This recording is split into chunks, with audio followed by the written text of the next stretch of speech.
Cheescake ta'mini eslatadigan tvorojniy pirog tayyorlaymiz. Idishga sariyog', shakar, tuxum va smetanani solib aralashtiramiz. Razrixli til va kerakli miqdorda un solib xamir qoramiz. Alohida idishga tvorog, smetana, shakar, kraxmal, vanilin, tuxum va limon suvini solib yaxshilab blender qilib olamiz.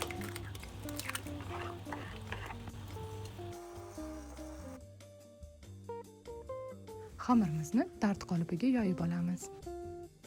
Ustidan tvorogli massamizni quyib, golubikalar bilan bezatib olamiz va duxovkaga jo'natamiz. Esingizda bo'lsa, Bavi super achitkalarni birga sinab ko'ramiz degan edim. Oshxona sochiqlarim tez-tez dog' bo'ladi. Kelinglar birga oqartiramiz. 2-3 qoshiq Bavidan solib, qaynab turgan suv solib, ivitib qo'yamiz. Ko'pirib reaksiyaga kirishar ekan. Qarabsizki, rangli matolarni ham sifati buzilib, rangi o'chmaydi. Dog'larni eritib tushiradi.